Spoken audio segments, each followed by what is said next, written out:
Hello, everybody. We are live here at one of our first School of Motion live streams. Super excited for everybody to be here. And we've gathered a really awesome group panel today to talk about one of those, maybe the biggest question we can actually talk about. We field questions about freelance all the time, how to start freelancing, things like how to raise your rates, how to get new clients. And we figured that the best way for us to talk about it isn't for us to just talk about it, but to bring in some of the best people we know. So today, I would love to introduce our panel. We have Lee, Haley, Giselle, and Jordan today with us. And I would love to, rather than me talk about each of them, which I could for forever, I'd love to actually have them just introduce themselves to you, where they're coming from, and what their experience with freelance is. So let's just go around the panel. Jordan, introduce yourself to the crew and let us know a little bit about how freelance has been part of your life. Absolutely. So I'm a freelance designer, animator, and creative director. I've been coming up actually on 2 years. And around that time, I also jumped into a startup called Simply.io with a few other developers. But as far as the freelance side, things have been going really well. And quite frankly, I'm going to do my best not to just regurgitate a bunch of stuff from the Freelance Manifesto. Excellent, cool. Haley, I would love to have you introduce yourself to everybody as well. We actually kind of started this conversation, what was it, last week, talking about the MoGraph Paid Me hashtag, but I think we're going to dive even deeper.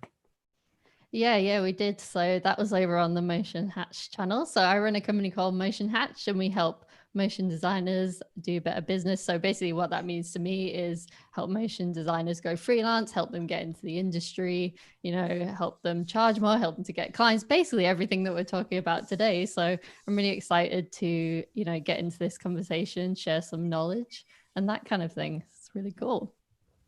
Excellent. Really glad to have you. Lee, you have been working for quite a while as a freelancer. Introduce people to where your experience comes from. Hey there, guys. So yeah, I'm a 2D, 3D animator and illustrator. I've been based in London now for, since 2004 and been contracting for 15 years. Mm-hmm. And just recently started working remote freelancing. Excellent. And then last but not least, I'd like to introduce my favorite producer to work with, Giselle Yale. Giselle, tell us where are you located and tell us a little bit about your experience with freelance. I am in Los Angeles. I am a freelance producer and I'm also a director. Thank you, Ryan, for that title as your favorite. I work at a bunch of shops doing a variety of stuff, live action, producing VFX, motion design, CG, pure design. I've done some AR, I've done some VR. So yeah, that's me. Excellent. Well, I'm glad that all four of you are here because I think that realm of experience is going to be really helpful for the people listening. And I also wanted to make a point during this entire conversation, we want it to be a conversation. So in the Q&A, we'd love for you to start asking questions. We've been collecting questions. We have a freelance survey going right now on the School of Motion website, and we've been listening to you on social media. So we kind of have been listening and realized that all of the questions, for the most part, lump into three really big categories, right? We mentioned at the top, how to start freelancing, and along with that, should you freelance, which is a question I really would love to ask everybody here.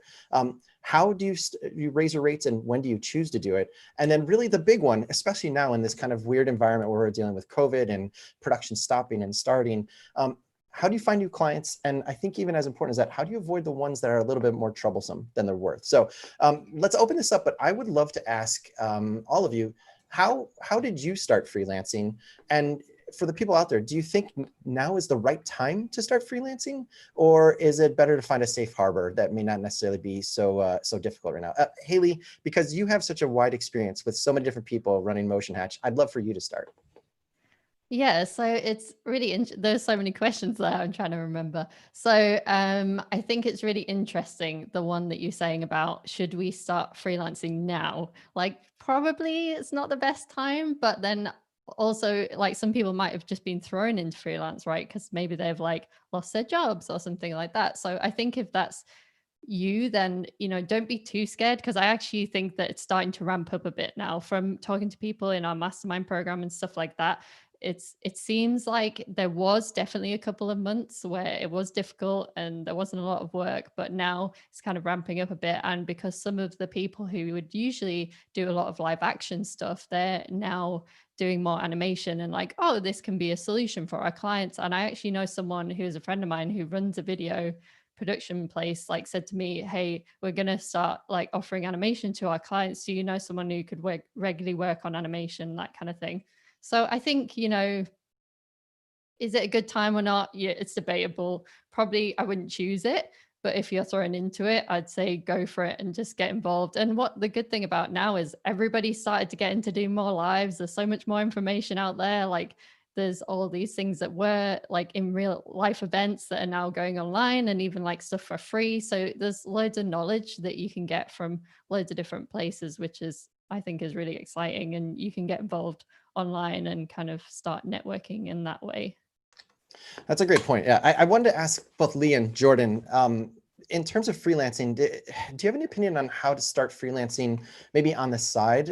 I think that's a question that happens all the time, regardless of what environment we're talking about, but especially now with COVID going on, with places starting to kind of downsize or people being a little bit less steady where they might be if they're working in a staff position. Do you have any advice on how you would go about doing that? And honestly, have you done that in the past? Did you start freelancing just cold, like from a full-time position, or did you slowly work into it and kind of, this term is fairly loaded, but bootstrap yourself into something like freelancing? Jordan, I see you nodding your head a lot. Do you want to lead? Yeah, completely. I'm just thinking Lee's been at this a lot longer than I have, so I think my memories are probably a little fresher on that aspect. But when I first, I was at a studio gig. So just to give you a little bit of background, I had probably about 12 years, around 12 years of experience in the live action world. So I was at a small little boutique shop doing some motion design here and there, and I really wanted to make that jump. And so when I kind of talked with my wife about the prospect, I really started going through the process of laying out the list of clients that I was looking for, and that I knew would kind of be within my skill set, right? The clients that I felt comfortable with, not shooting the moon. But early on, I started that up about 6 months, maybe 10 months before of reaching out to clients. And, with that kind of non-open loop approach where you just let yourself be known, I actually started relatively quickly getting messages back. And a lot of them were from the smaller clients that knew, I was fully transparent about my situation, that I'm full-time studio, but I'm planning on going. But that being said, I would love to be able to lend a hand on nights and weekends if they needed something that the timeline was a little bit more airy. And just taking that kind of, completely open approach actually paid dividends. And I think before I jumped off from Mind's Eye full time, I had probably about 7 or 8 clients over the course of 6 months. So, it wasn't crazy, but it was just enough for me to start dipping my toes back in, because I was a freelancer as a videographer when I was in my early 20s, and I did everything wrong, right? I mean, literally everything you could possibly do wrong. So it was cool for me to get a little bit of confidence too, to be like, okay, I don't have to repeat my past mistakes. Right. That's great advice. Lee, same question for you, but I would love to know a little bit about, is there something, having freelanced and contracted for quite a while, similar to what Jordan's talking about, is there something from that time that you wish you knew now that, or you could share with somebody who is maybe starting off as a freelancer? First of all, I just want to mention, so I only had 2 years experience when I first moved to London, and I tried to find a permanent role, and let's just say I was terrible at the interviews. I was terrible at the cold calls. So I would recommend, if people were going to start, they start off with a recruitment agent, first of all, just so they can get their foot in the door. And I would also say, I don't know, this could be different for every other person, but I'm married, I have kids. Back then, I didn't have kids or was married at all. And that can also affect quite a lot, because if you're going to moonlight on the side, be aware you're going to burn your candle. So maybe start off with one client at first is my advice. Ryan, what was that other question you were asking me? Sorry, in the beginning. I mean, I think you're answering it. Just, like with all the experience you have, if you were starting over again, what would you offer up to people? But I think you've answered that for the most part. I've never really heard of having a recruitment agent. Haley and Lee, is that something that's more common in the UK versus the US? Because I've always wondered about that. I've always thought that that'd be a great service to have somebody who's kind of working in your stead that may have a network that may be able to open it up. But besides one or two kind of larger agencies that I've seen in the United States, is that something that's more common in your guys' area of the world? Yeah.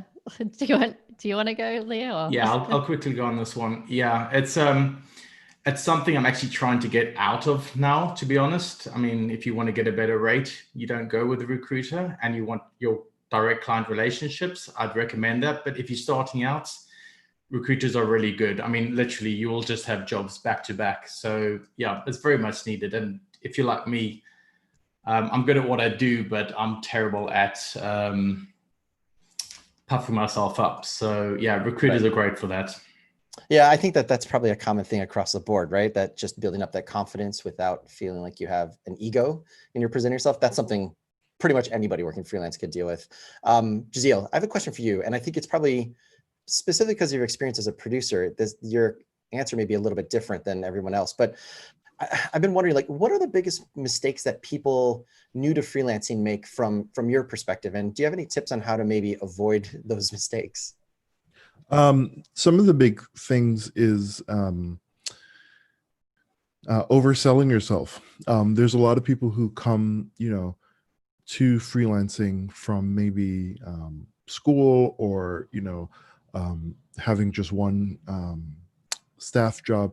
A lot of times we'll get people who say or give themselves a title that, isn't really appropriate.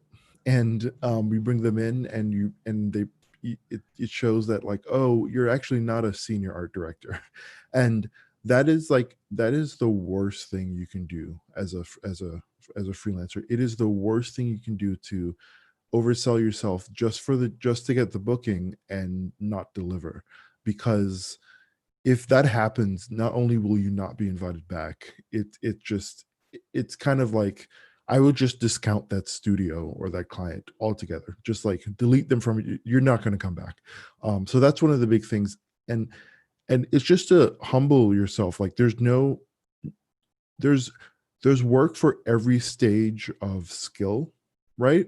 Like, so you don't have to be this brilliant, whatever, to get the job. There's work for every skill, and one of the great things to do is, if you want to get into a specific place or a specific client, it's okay to get in at an entry level booking and work your way up. Because I've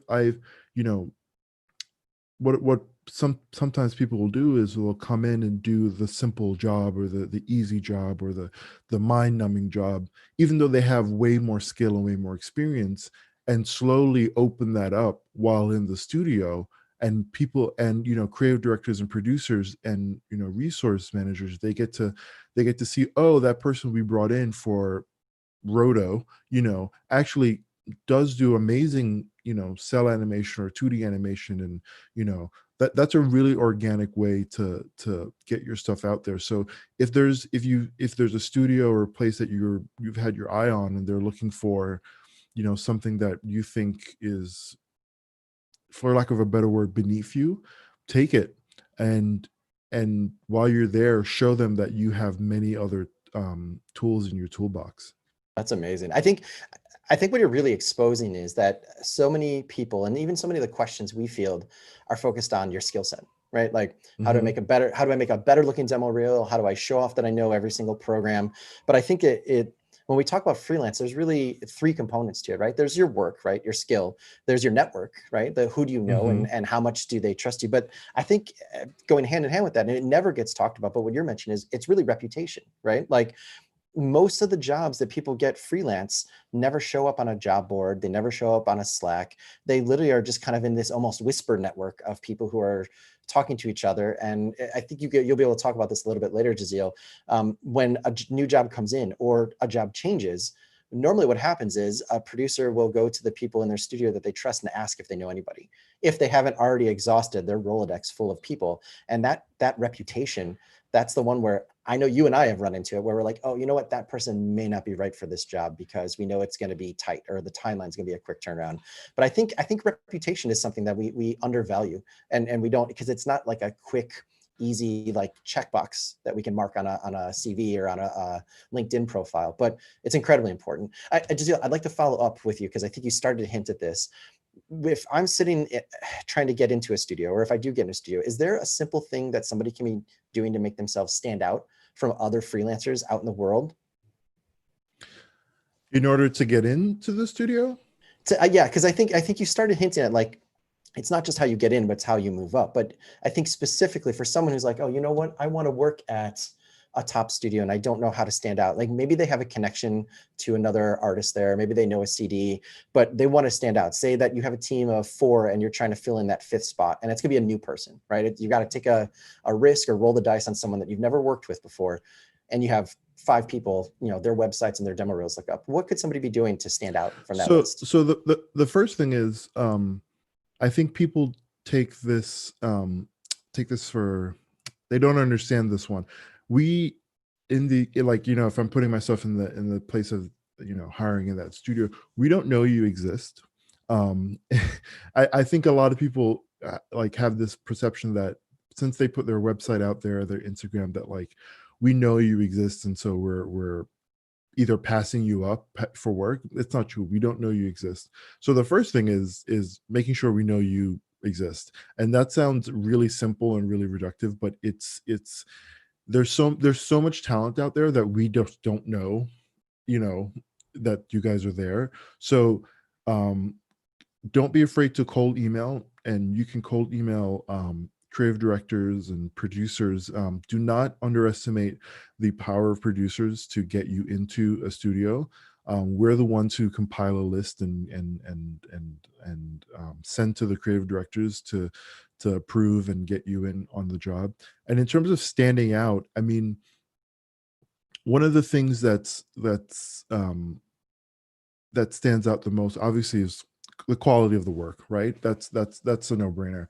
But one of the things that stands out is like a clear style or skill set, right? A lot of people, what they try to do, and the thinking behind it is super sound, but it's actually counterintuitive to what you need to do.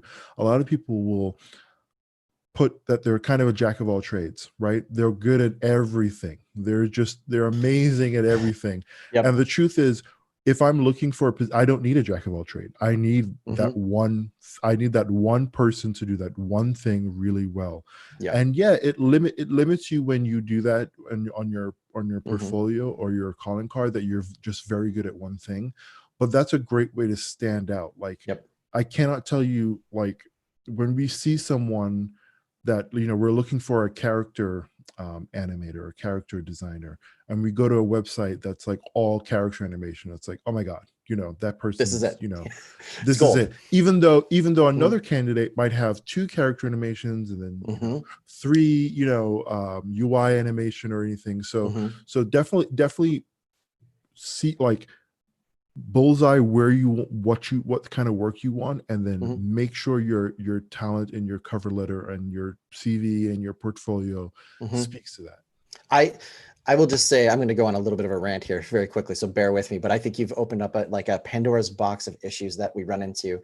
I do a lot of demo reel reviews, right? Like, a lot of people reach out to me. I have open office hours that anybody can kind of like spend some time. And we talk about this kind of almost epidemic of people who label themselves generalists. And I think a lot of times the term generalist is a replacement for saying you're a junior artist, because people want to, like you said earlier, puff up what they've done. But there's nothing wrong with admitting where you are in your career. But what happens is, I feel this way, and Giselle, I know that the people who fit this profile I'm about to say are extremely rare and extremely valuable, but I really feel that a generalist, in the truest sense of the word, is a specialty.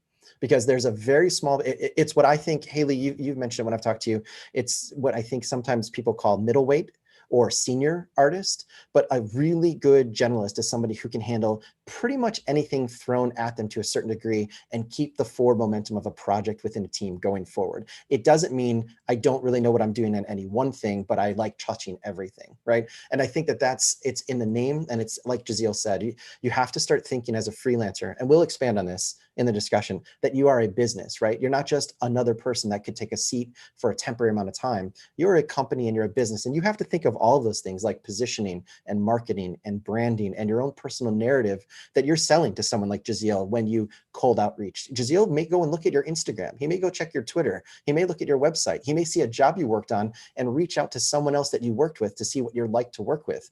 All of those things need to be considered and controlled, and kind of the messaging has to be unified. So I think it's really important to say what you just said, that sometimes being a generalist can be a negative if it doesn't actually, your work and your messaging doesn't speak to that. So it's something that we see a lot, and it's something that's really important to me. I think I'd love to ask Haley, because I think we've talked a lot about, your work and your reputation, but there's also another really important consideration when you're considering going freelance, and that's runway. That's having a buffer, having some sense of the kind of financial padding you need to give yourself. Do you have any kind of guidance in terms of the people you work with, in terms of how much of a buffer do you recommend to people going freelance, and how do they manage that as they start taking on the first couple of jobs? Yeah, so everyone always says 3 to 6 months savings, right? Like for your expenses, like your house and stuff like that. And obviously, I'm in the UK, so I know in the US, you've got different things to consider, like, healthcare, insurance, and that kind of thing.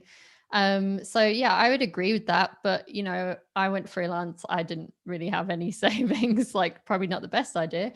But what I did have was like a really good network, because I'd been full time for like quite a long time, probably too long.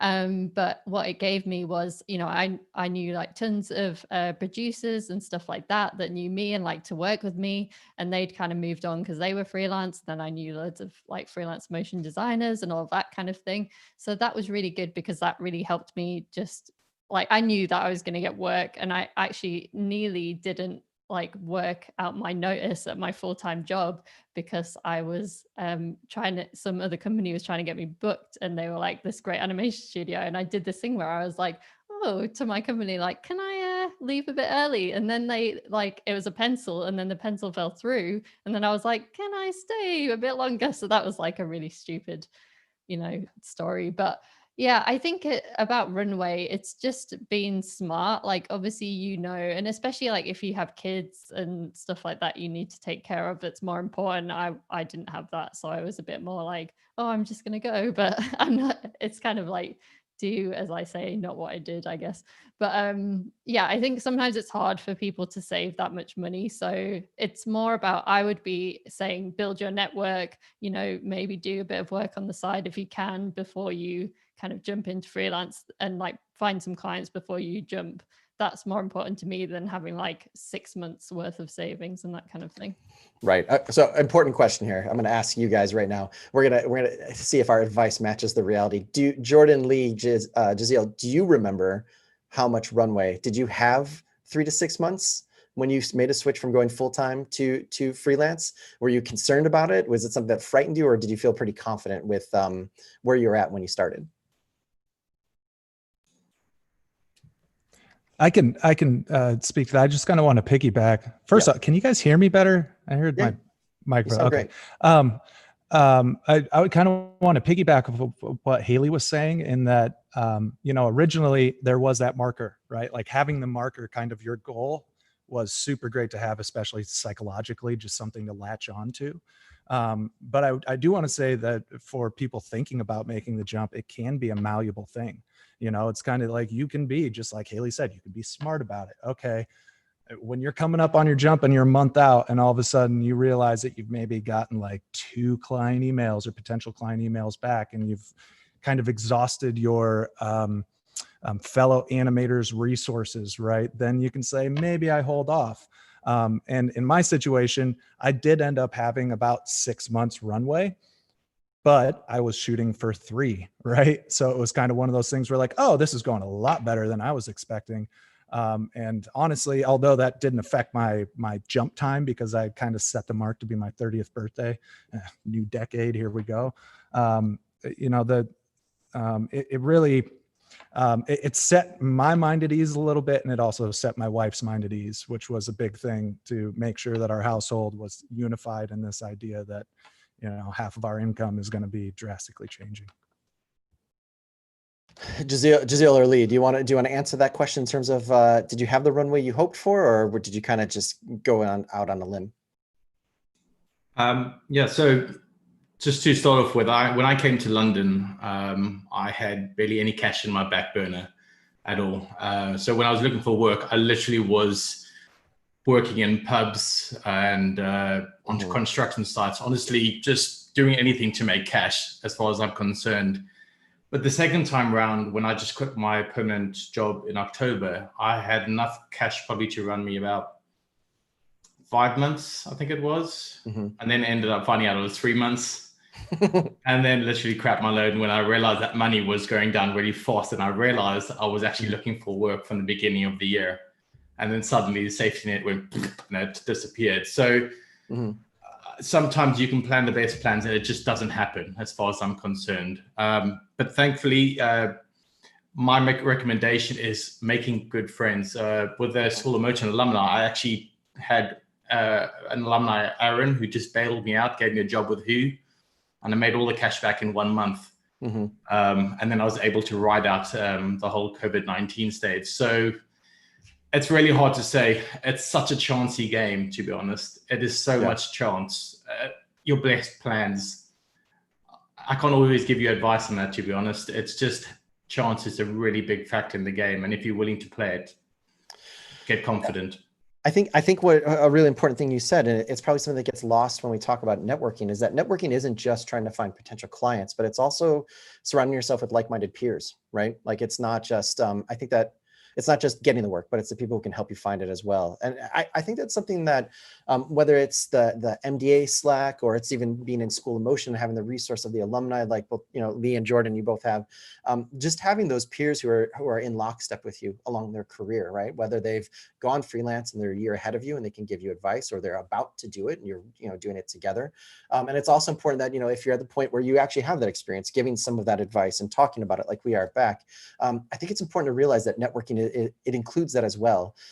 Since we're talking so much about money, before we even talk about like raising rates, which I think is a really important thing, and there's a lot of strategies to that, I'd love to close off this kind of section or this theme with asking all of you, like, when do you think is the right time for someone to make the switch? And like in terms of both creatively and financially, because, you know, to make the switch from going full-time in terms of working for a studio and then going freelance, because I think there is a narrative right now that freelance is the one true way, right? But even if that's the case, how does working at a studio, how does that help you get there? Like, what's the benefit of doing that? Because I think it's important to say that freelance isn't right for everyone, and it may not be right for everyone at specific times in their careers. But I'd love to hear from your opinions. And even Giselle, I think, you know, you're going through that even as a producer, right? You've been staff before and now you're freelance. How do you feel about like making that choice and dealing with freelance versus studio life?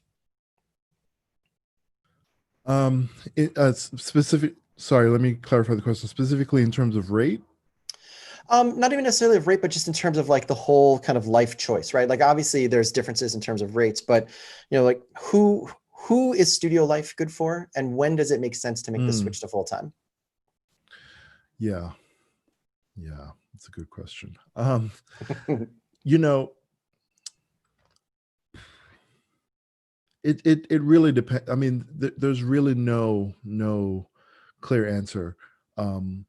If one of the things that, you know, for me that made me go staff when I did was when you find a studio or an environment that you like, that is really healthy, that you get to do the work you want to do, that works for you, that is so rare that you might want to think about holding on to it, you know?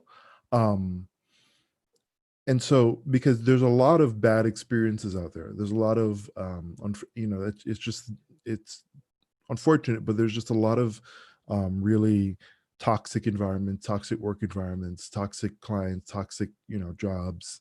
And so when you do land on that one, you're like, oh my God, everyone's nice. there's like, LaCroix in the fridge, and Yeah. I mean, so it really depends on you. Sometimes, and the thing I about going like staff, or the staff isn't forever. Mhm. You know, Exactly. a lot of people think staff is like, you're getting married and this is it. This is like, Yeah. you're gonna Yeah. die here. It's like, Yeah. maybe you want to take a break from freelancing. Maybe you're like, Right. you know what, I've been doing it for a couple of years. I want to have a steady paycheck for the next 2 years. Right. Go staff for 2 years. Obviously don't Right. tell them that, I mean, I'm giving you some insider secret. So go staff and Mhm. and have that security. So it's not, don't think of it as, and I find a lot of people ask me that, like, don't think about it as like, you went staff, you signed a Right. contract, you're here, you're here You're for locked in. 15 years. And if you don't like it, you just have to go staff. If Yeah. you don't like it in 6 months, leave, Right. Right. I think that's a great answer. I think, and the dirty little secret really is that there's a lot of people who are doing both, right? There's quite a few people who go staff and then on the side, whether it's because they're not feeling creatively fulfilled, or they want to pivot in 2 years and they need to learn VR or AR, or they just have this itch that they want to scratch. That people do it, right? Like everyone, lots of people moonlight. But I think what I'll just answer it on my side. The thing that I think is great to think about is that your career moves in seasons, right? Like you're never going to have a final answer as a destination, because like Giselle said, like staff isn't forever, but studios aren't forever, right? Like there may be a studio you want to work at, you get there and then they don't exist, or they're also very different than what you thought from the outside looking in. But I think it's important to remember that a studio position, especially when you first come out of school, it gives you access to things that you would not be able to access otherwise, right? Whether it's other people sitting next to you to grow and to learn what's possible, or the types of jobs or clients that you would never have access to as a brand new freelancer. And the other thing that I think Giselle brought up that's really important is just that level of support. If you don't have that natural level of support of having 10, 12, 15 other creatives and producers around you that create kind of a safe space or safe harbor for you to push yourself into the place you want to go, and you're just trying to do it freelance, I think we're all living in that world a little bit right now, that we all miss to a certain degree not having another person next to us or someone to go to lunch with, and we're all kind of living on Zoom or through Slack. But if you've never experienced that in a career, it's a great way to kind of turbo boost yourself for when you are ready for freelance. And it's something that, like Giselle was saying, that you can go back and forth in, right? Like you can very deliberately say, I'm going to go to Studio X. I did that, right? Like I went to Imaginary Forces, and 2 years after I was staff, I was like, I need to freelance because I need to see how other people live. But once I found a home, I knew I wanted to be there because there were new things that I had access and new things I could learn and take advantage of. So I think it's important. We've seen that question a lot, where it's like, am I a failure because I'm not freelancing? But am I losing something because I went staff? And I don't think the answer is the same for everyone. Yeah, I mean, just to piggyback on that and add to my answer, I took a staff job, and I was there for 4 weeks, and then I was like, this place sucks, deuces, and I just and I left, and I, like, seriously, it was Yeah. awful, and like on a Thursday I was writing my resignation letter, and then and then after I hit send, I hit up everyone I knew, like Mhm. on my network, and I was like, I'm looking for work, and then I got booked that Monday, so if it's not, it's okay if you go staff, you Yeah. can leave, it's Mhm. fine. Yeah. No, I think it's a really good point to make. And it's And good to reassure people that it's not a negative. I do, before getting off this, I just do want to mention, hold on. There we go. I do just want to mention, because Ryan, what you were saying about it's so nice to have that network that you want to go out to lunch, and now everybody's kind of in this experience. Well, for the people out there that feel like, maybe we'll be coming back around to this. I'm not sure, but for the people out there that are like, I'm in a small market, I don't really have that. I just wanted to kind of interject a little bit to say that's Mhm. okay. Well, I definitely agree that can be a turbocharge. It's Mhm. not a necessity, that we're living in amazing times right now, where honestly, I met my first motion designer friends who are now some good friends of mine here in Cedar Rapids for the first time. Like, they were the only other motion designers that I know that Mhm. between here and Chicago. Right. Right. So I do just want to throw that out there to let people know, like, that's okay if you don't have that. There are ways around it. Yeah, I think I'm glad you brought that up because I think we tend to forget that there's so many people in places other than the U.S. or the U.K. And I think if there's any tips, I would love to know from you guys before we jump to the all important raising rates question. That what ways are there for people to build networks and to build relationships online or in person if they aren't in those big markets? Like I think it's even a question for people who aren't in LA or New York but still live in the United States. Like, what tactics do you have to offer for people who maybe from an underrepresented country where they don't have someone in the town next door that they can learn motion design or even have the conversation with? Anything? I think Haley, you might be a great person to answer this. Like, what do you suggest for people that are looking to build more and be tighter to the industry? Yeah. Yeah, so I think it's like there was kind of two conversations going on there, but I wanted to follow on from what Jordan was saying a little bit quickly. So yeah, we had someone in our mastermind and she lived in Connecticut and she was like, there's no motion design meetups, there's no one here. I don't know what to do. And she joined a co-working space. Obviously that's a bit difficult now, but just, imagine in the future when you can do that again. So that's a great way to meet other people. And, like you can get work from other people who aren't motion designers. We could go and like partner up with a graphic designer and say, hey, do you have clients? Do you think they would want your stuff like animated, or do you think they would want a video as well as this logo and that kind of stuff? So I think that's like a fantastic thing to do, like partnering up with other people who are either like graphic design studios or even just another freelancer and reaching out to them and saying, hey, I do this thing, I make things move, blah, blah, blah. You work with these cool clients that I really like the look of. Do you think that they would need motion design? You could charge a percentage on top of what I charge because you're obviously managing the project and all that kind of thing. So I think that's a great opportunity that a lot of people don't do. And especially if you're like not in like London and New York and all these places that we're talking about, that kind of thing could help. And also just think about what industries are around you. Loads of people have like local industries that might need motion design and that kind of thing. And obviously we're getting more into direct to client work, which is, you need to work on that positioning, on that personal branding, on are you going to be that kind of niche person for this niche industry and all that kind of thing, which is a huge topic. But in terms of like your second question, you were talking about like, how can we, connect like more online and stuff like that. There's so many places like just rocking up in like chats like this. Like I just joined a network, like a Manchester network. So like a local business kind of network. That's really good. I've heard loads of people doing that and getting a lot from it, either like learning or even getting clients and that kind of thing. So look at what your sort of local kind of governments and local people are providing around like business services, because getting involved in that is really, really helpful. Obviously meeting people online. We have a mastermind program, which is all about, having that accountability, having that support, having that small group of people who you can talk to and meet and network with as well.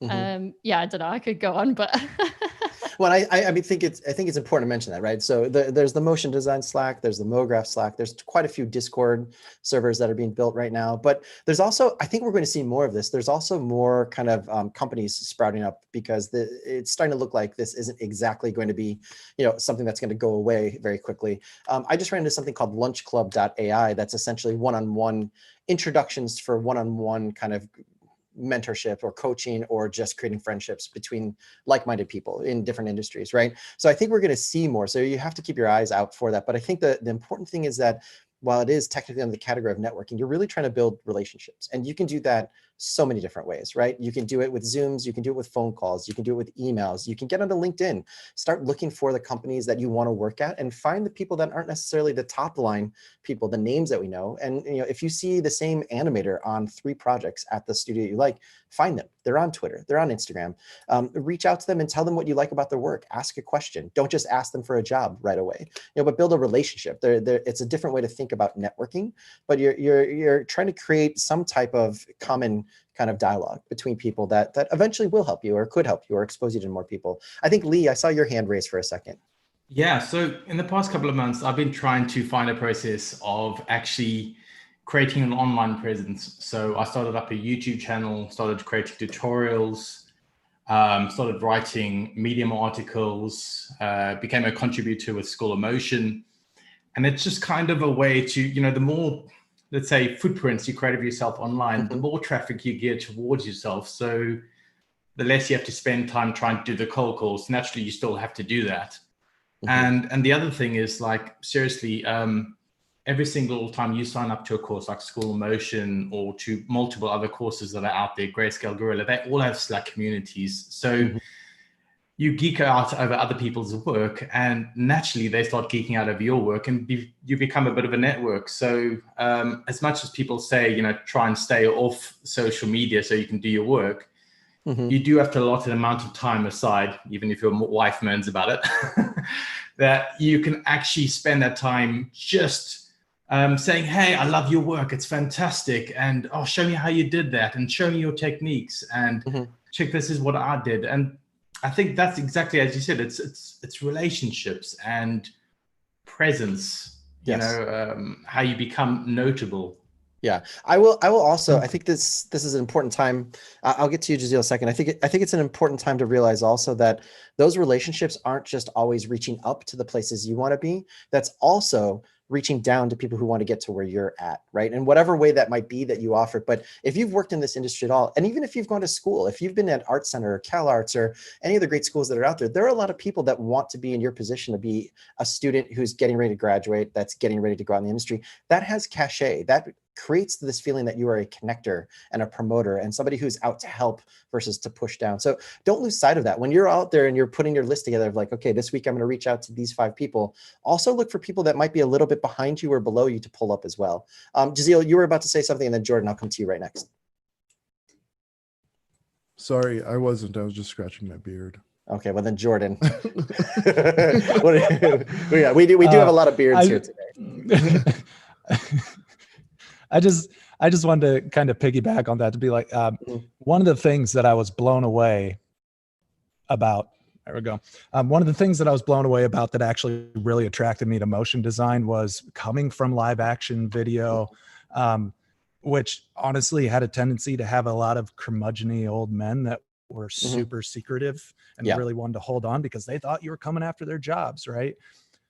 If there's someone that you look up to, or you love their work, or they're your peer, just reach out to them. Like, that has been the craziest cool thing about our community as a whole, is that I have never once been turned down on reaching out to somebody that I admire. And I have, in turn, because of how the community treats other artists, I have never turned away someone who reaches out to me on Facebook or on Twitter or on Instagram. Just, dude, people want to, you know, our community wants to help you. You know, they want you to feel included. And that's one of the coolest parts about what we're all involved in here. Yeah, I think it's honestly the clear differentiator between motion design and all of the other creative arts industries. If you're talking about TV or film animation, VFX, the music industry, there is a little bit of that protectionism and holding on to the tools and holding on to the knowledge that for the most part does not exist in motion design, which is great. I think one thing we could all be talking about more about, and to make the transition, is rates. Like Haley, we started to have this conversation about how much MoGraph has paid us in the past and kind of getting an understanding of what's possible. But I think the big question when we start talking about freelance is a lot of people think that they're either too low or they don't know how to raise it. Just starting off the conversation, each of you, I'd love to hear from you. What do you think is the single best thing someone can do to start raising their rates? And I'll start with Lee. Well, what do you think, or what have you done in the past to raise your rate? Well, in the past, I always worked on site.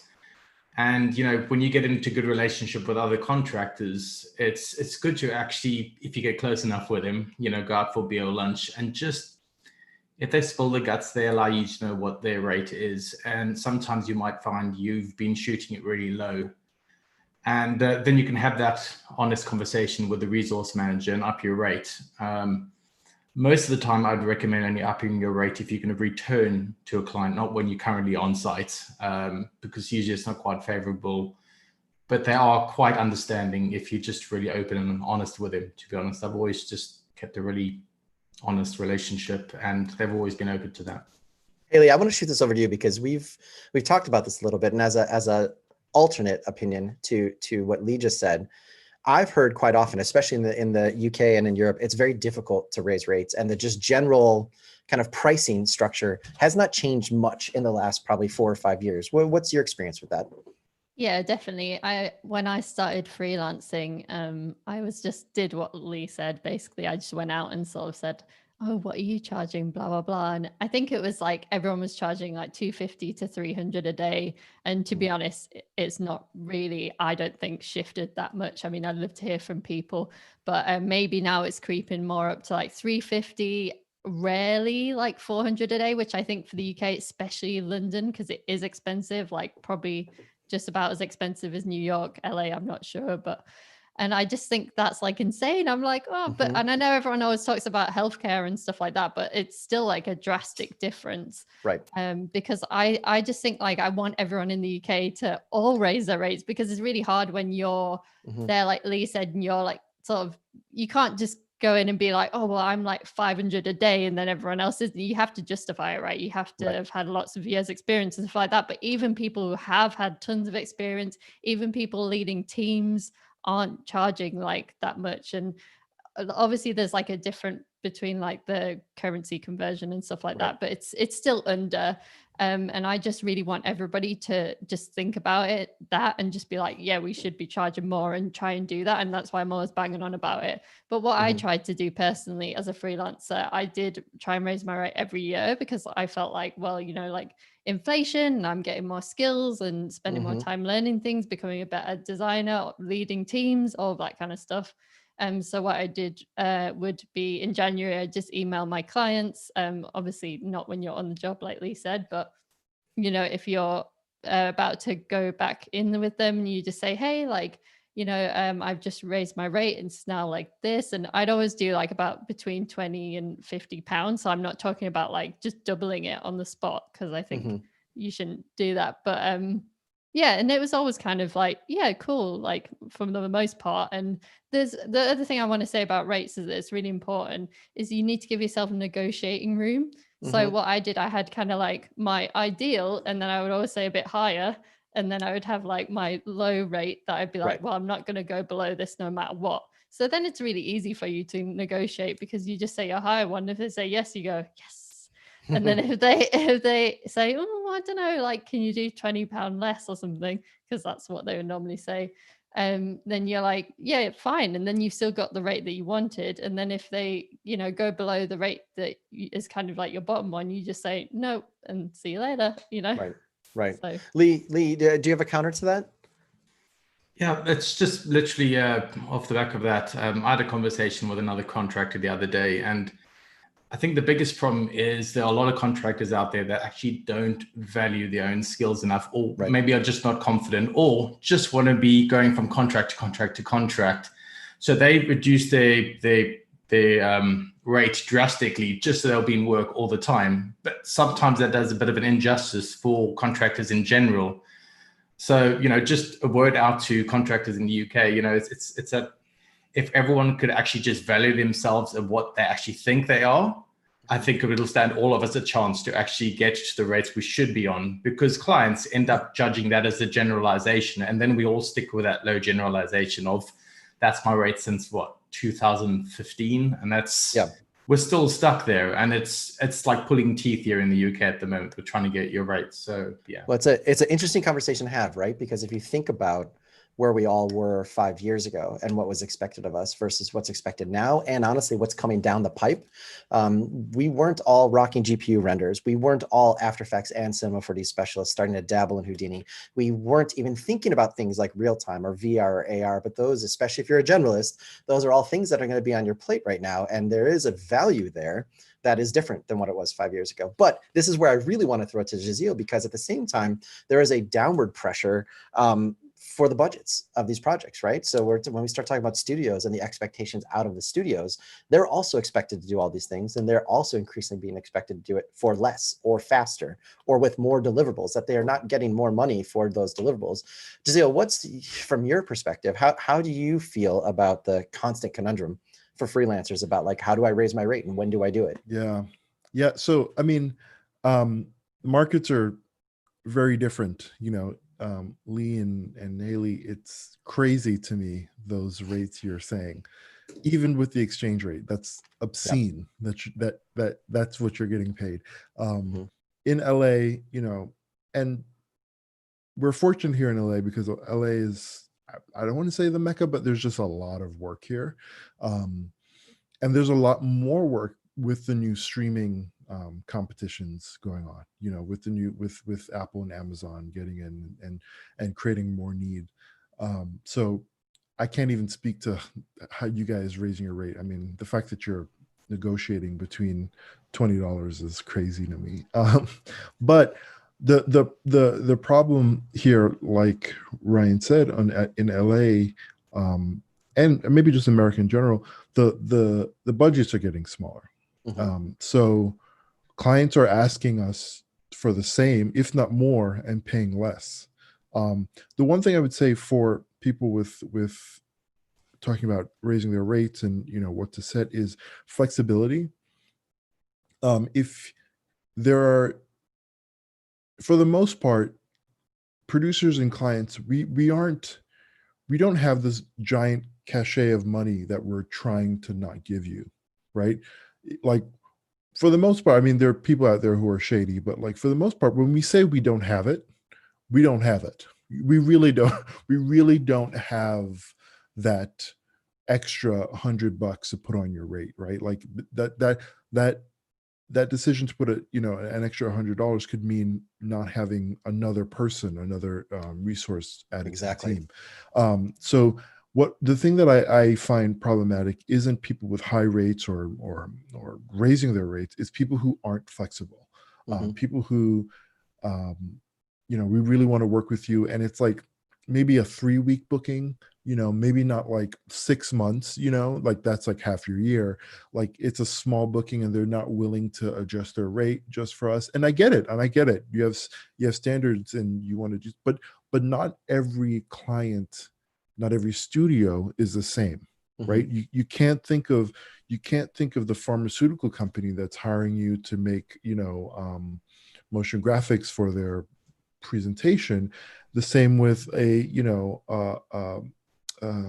LA-based studio who's doing, you know, a title sequence. Believe it or not, that pharmaceutical company has way more money, even though that's a, you know, that's a not a very interesting or glamorous job. Like, people don't understand that something like title sequence don't pay anything, like at all. No. Like at all. Like, no. Companies use title sequences for the prestige and the awards, not for the money. You don't do it for the money. Yeah. What they do is they work on the pharmaceutical commercial for the money. And so knowing that it's not one thing, that there is a variance, and that, you know, be open to be flexible. And then the last thing I'll add on to that in terms of rate is you have to be honest with yourself. You have to be honest with yourself. If Jordan here is charging X, right? And you've just graduated from School of Motion 2 months ago, you can't charge what Jordan's charging. It's just, and you have to be honest with yourself.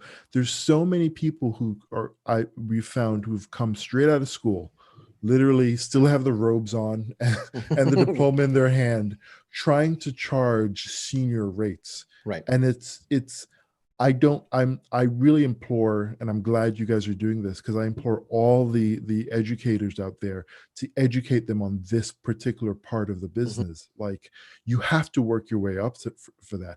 Because if you're going to charge what Jordan's charge, and Jordan, I'm picking on you. I'm not saying you're obscene, but you're clearly, Lee and you know, you guys are extremely experienced, right? If you can't do what they're doing, you shouldn't be charging for what you think they're charging, you know? Right. So and another thing is, I tend to move my rate between studios. So when I go to a new studio, it's different for me because producers get longer bookings. We get like months and months and months, sometimes years. So when I go to a new studio, I tend to up my rate a little bit. Right. I think that's a great tactical thing that I think people don't necessarily understand a lot of times, is that when you're freelancing, if you can get booked for a longer amount of time, or you can almost, I hate this term because it's not even a legal term, and it's not something that you should actually be looking for, but permalance. sometimes you're actually doing yourself a disservice, again, because there's that cost benefit analysis of stability and security versus opportunity. In LA, the trick to get your rates raised is you get into a company, you create essentially some type of notoriety or people have an awareness of you. And then as soon as you can, you jump studio to studio to studio. You don't take the booking for 3 weeks and then take the next booking for 3 weeks and then 2 months and then 3 weeks. At some point, if you're complaining about your rate, you need to go out into the wild and go to another studio and another studio. And then when you come back to that original studio, you can justify the $100 difference or $200 difference. I want to give another tactical tip, but before that, we had a really good question. I think this is good for people to understand. Giselle, what is the range of rates that you see people getting in LA? Because I think it's a wide range and there's a lot of volatility within that. What somebody starting out versus like, what do you think is the top side somebody should know that they could be aiming for in LA? That all depends on the skills and what they're doing. Are we talking about like just like a motion graphics? Let's say a animator? motion graphics, yeah. Let's say a motion graphics animator that is out of school for a year that knows you could put them in an After Effects seat or a Cinema 4D seat. And they just graduated. Within the last year. Maybe they've worked two jobs before, like two couple week bookings. Not fresh out of school, but within their first year. I would say 500 would be the highest. Right. And what do you think? That would be the ceiling. Starting no less than what, like 300? No less than like 350. Right. I think. And then let's say like for that kind of what we talked about earlier, that middleweight kind of senior person that's not an art director, not a creative director, not client facing, but just like a rock solid C4D After Effects superstar. What would you say their top side could be? Their top side, I think, would be 7. Yeah, exactly. 750 or like 750. Yeah. Like when you start getting to 8s, you better be client facing. You better be an art director or do a job on your own, right? Like we have those people. It's just like it's a small job. It's a 2-week job. You go do it. Now there's some people who I have paid 800 because they're just amazing. Right. They're just like. They live in a cave somewhere in Tibet, but they're just amazing at doing that one thing. And it's like, kill it. Yeah, but that's that fire and forget trust. Again, reputation. I can pay you more money because I know what I'm going to get from you. So I would say the other tactical thing besides swapping studios, right? Like using studios as leapfrogs for your own personal kind of like rate increase. The other thing to think about when you want to be able to charge more is that you need to be able to demonstrate at least one of 3 things. You either need to be demonstrably better than the last time I saw you. So the quality of your work, your reel has to be obvious. Like I think we can very easily point to Jordan, where Jordan was when he was in School of Motion to where he is at now, a year or 2 after he's taken some courses. I can very easily see why he would be charging more. It's no question, right? But if you can also demonstrate that you're faster, right? That you are reliable and faster, like if there's a way to show that or explain that, or even in a conversation with Giselle or whoever's looking at you, you'll say like, look, when I worked with you last time a year ago and I was doing roto and it took me 3 weeks, I can prove to you that I can do that in 5 days. That is a demonstrable skill that I can pay you more for. And if you prove it, it's not a problem. The other thing is to be able to show that you've pivoted or you've expanded your experience so that you're different, right? If I used you as an After Effects person and a year later, 6 months later, you're really great at Cinema 4D, demonstrate that, show that, make that your positioning, make that your branding, make that your marketing. I think those are the 3 ways, very simply: better, faster, or different. Have that in the back of your head as you're starting to think about, well, where do I go next? Where do I freelance next? Do I go to the place that's just going to pay me what I get paid and it's easy because I'm doing the same thing? Or maybe could I take a little bit less of a day rate, but be exposed to maybe a whole new skill set or a new pipeline, or sit next to a really badass freelancer that I know I'm going to learn from? Those are all things to think about besides just like, I got to make more money. I got to make more money. And I think with that, I would love to also like open up this whole idea about, because I think that's not just for getting hired as a freelancer, but I'd like to open that up to, that's how you also get clients, right? Being able to show those 3 things. But I'd love to hear from you and not just have me talk all about it. What advice do you guys have? And Haley, I'd love to start it with you in terms of maybe you have been freelancing for a little while. Maybe you have that one whale client that's just been feeding you work all the time and you get a sense that it's going to slow down, or they don't have as much money to offer, or they've kind of moved on. How do you coach people to start looking for new clients? Because we've talked a lot about kind of cold emails. I think that's what everybody does. They have their email form, they spit it out to as many people as possible, but they only do it when their work is slowing down. They're not doing it when the work is busy. What tactics do you have for people to find new clients? Yeah, so I think one massively important thing is just continue your outreach, like even when you're on a job, but or like when you're getting towards the end, because the thing that comes up time and time again, everyone's like, they're working on their personal projects, they're doing something, they're emailing people, they're like, please give me work, please give me work. And then they get into a project and they're busy and they're like, oh, I'm really stressed, I don't have time to like email anyone and stuff like that. Like, you need to keep those relationships going even when you are busy, because then when you're not busy, they'll be like coming back to you before you finish that job and stuff like that. And it just makes it more consistent. So it's just that really simple thing of, if you want consistent clients, you need to outreach consistently. So, this is where stuff like client trackers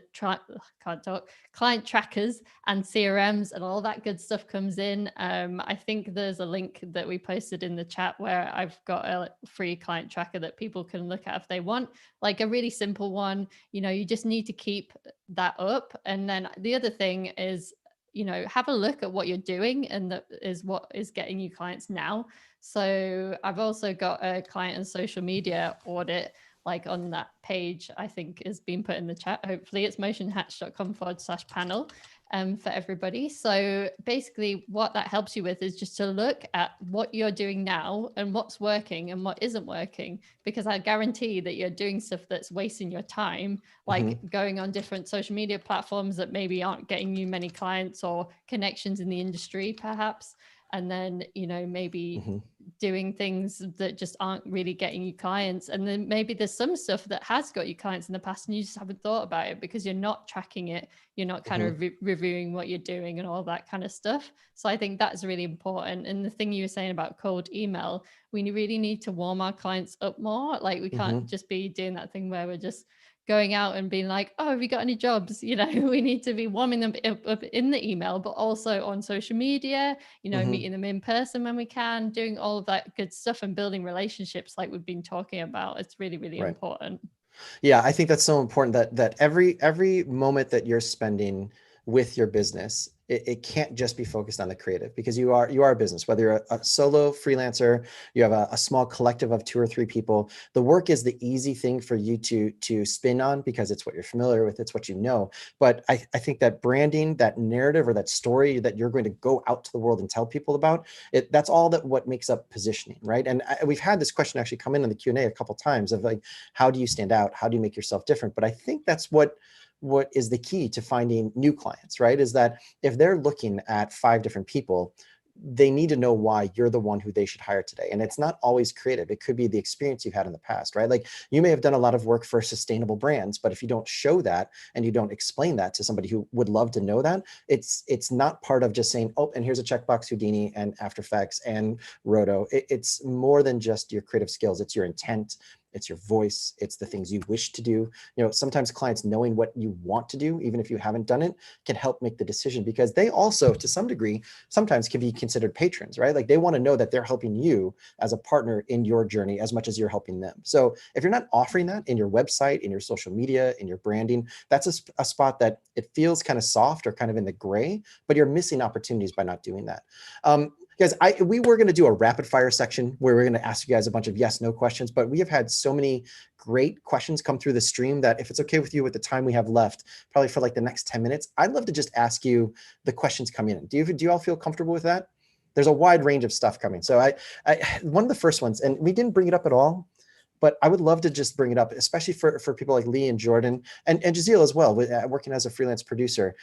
We always talk about imposter syndrome, but I think freelancers acutely feel that. And it's something that doesn't go away. You might have been freelancing for 6 months, you might have been freelancing for 6 years, but we all have those moments where the work isn't coming in, or I'm finishing up a project and I don't have any more leads. How do you deal with imposter syndrome as a freelance motion designer? Do you have any tactics or any philosophies to kind of like get your head around that?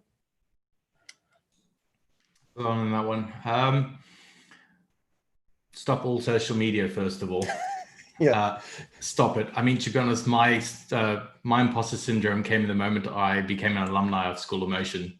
I feel like everyone on that page is better than me as far as I'm concerned. I'd rather not be on it. In fact, I'm sure I took like 6 months just off it because it actually affected my creativity that much that I had to remove myself entirely from it. So that is definitely a very important thing. And the other thing is, when you're watching a lot of stuff online, you keep thinking that I have to do what every trender is doing. And actually, it's one of the questions someone asked you is like, where do I get my creativity from? And Yes.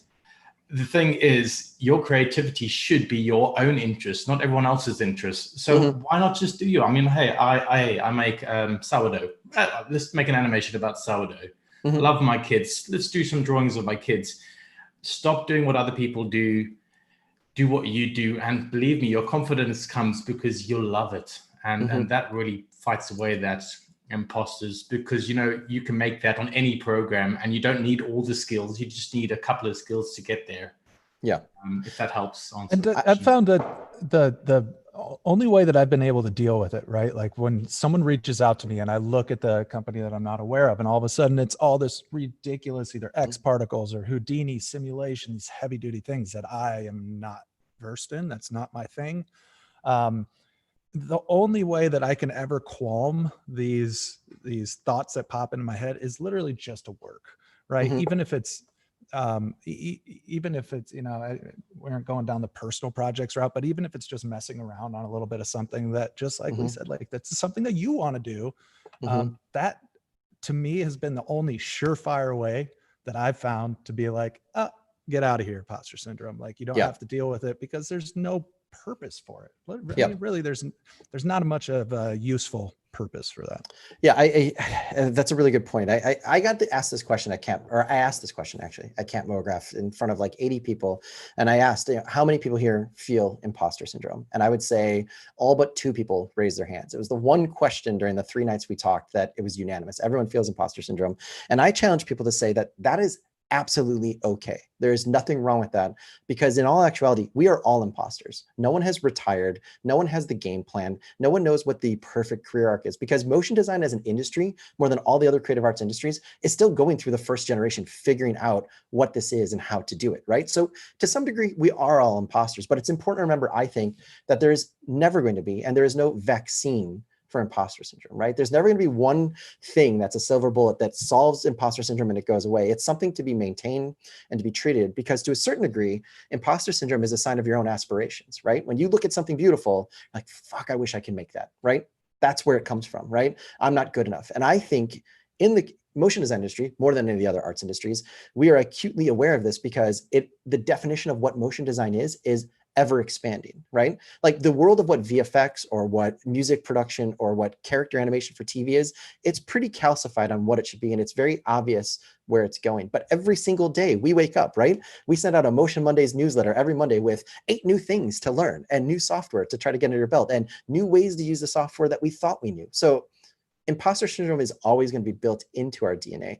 I think part of it is what Jordan said and what Lee said, have outside influences, live a life outside of motion design. But at the same time, the stuff we were talking about that's going to be great for your business in terms of relationships and networking, that's also going to be great just for your own mental health, right? Having these conversations, seeing people talking about it, being aware that someone like Danny Yount also has imposter syndrome, right? Being aware that you know, people that work at Elastic feel the same thing. Every time they get a brief and they stare at a blank page and they have to figure out how to fill it, we all feel it. It's just, we don't talk about it that much. So I think it's really important for people to understand it, because it may not necessarily be exactly freelancing, but it's something that will affect you every day as a freelancer.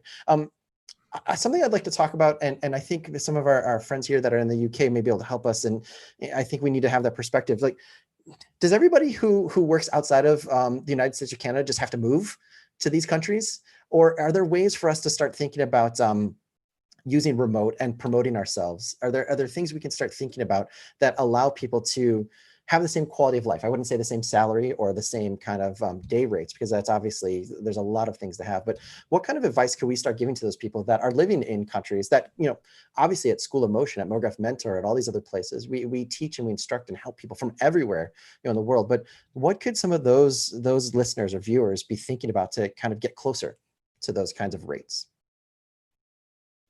I was just going to talk a bit about, I think that, you know, if you're more niche, like either in your style, in the industry that you're going after, or like your skills, that kind of thing, you can definitely get paid more for that sort of thing. And, you know, if you're kind of sought after in terms of like your illustration style or something like that, or let's say you kind of decide that you want to be the motion designer for like sports and outdoors fashion companies, like that is totally a thing that you could do. And I don't know why we don't do that as much in our industry. I know that we have a few people in our programs at the moment who are trying to do that and are starting to get some success, which is really, really awesome. For example, we have Natalie who has an Instagram that's like mindful motion design. So she wants to serve health, fitness and wellness and self-care brands. So I think that's like really awesome. And she started that Instagram and she started engaging on those kind of brands content. And she literally got DMs in like the first week saying, hey, we really love your stuff. We'd like to work with you. And we were like, wow, that's amazing. You know, and that kind of stuff is starting to happen. And I don't think you always have to like cut out the middle clients and things like that. I'm just saying there is an option to do that kind of thing. We don't have to be really narrow-minded. Like copywriters, photographers, all of these people are like, oh, I'm the photographer for like these type of people, or you see what I mean? And when we get into that sort of stuff, like we were talking about positioning, I think it's easier because you can charge project rates and you don't have to do the going rate, you know, of London or whatever, because you're serving a different client who doesn't know about motion design. And yeah, you're going to have to know more about business. You're going to have to know more about negotiating. You're going to have to know about proposals. You're going to have to know about contracts and all that stuff, because they're going to expect you to lead them basically, rather than, you know, you going in and like being with the producer or a creative director or something like that. You have to do all those roles. And then we kind of get into this conversation of, do you want to start a studio and all that kind of thing? But I don't know how much you want to jump into that now. No, but I think this is a great answer to maybe end this conversation on, because what you just said is you basically summed up everything we talked about, right? You said, try to be more specific, right? Rather than being a generalist, you have to start thinking as a business, not just as one person waiting for the next job when the last job is finishing up, right? You start talking about positioning, right? Like, how can you find something that allows you to look different from someone who is just the freelancer or the generalist in LA looking for the next AE job? I think it's important for people that aren't in the United States or in the UK or some of these bigger markets to realize, to some degree, and I hope this doesn't sound like we're just glad handing you, like, you are at an advantage because your overhead cost as a company is significantly lower. But part of the problem might be is that you're only thinking of yourself as a service provider, right? You're only selling the tools that you use versus thinking conceptually or thinking strategically, right? Like, if you can find your way into those brands that don't know what motion design is, right? Those direct clients that don't already know that the established day rate is X amount of money, and you can show them that you have a unique point of view and that you have a unique way of working, you get to be that close kind of partner versus just a service provider. I think that's a challenge for the entire industry at large for motion design, is that we're kind of, unfortunately, put under this category or this umbrella of that the thing that makes us motion design is that we make ads that disappear 30 seconds after we spend 6 weeks making them, right? And that is the product you make, but that is not necessarily the skill or the value that you sell to your clients. And that's probably part of a much larger discussion to be had. But I think that's kind of what you're summing up, Haley, is that there's a lot more things to be thinking about besides just getting better at After Effects and finding the next client for the next 4 weeks. I think with that, I would love to just say thank you to everybody. This was hopefully a very helpful kind of discussion for everybody. The chat seems like it's been pretty active. We tried to answer as many questions as possible, but you know, we're always here at School of Motion, and honestly, reach out to these fine people. They're here as well to kind of, you know, address these kinds of questions, whether it's on their Twitter, on Facebook, in the motion design Slacks. I think everybody kind of lives in all different places, but I just want to say thanks, and let's continue this conversation beyond just this moment or just in the places we currently are having. Let's continue to have these conversations one-on-one and in bigger groups. So with that, I would just love to say thank you to everybody. Jordan, Lee, Haley, Giselle, thank you so much. I think you definitely exposed a lot of new ways of thinking for people, and hopefully have given them some new tools and some new ways to start approaching freelancing. So with that, thank you, everybody, and we'll talk to you soon. Thank you, Ryan. Bye. Thanks. Thank you. Thank you, guys.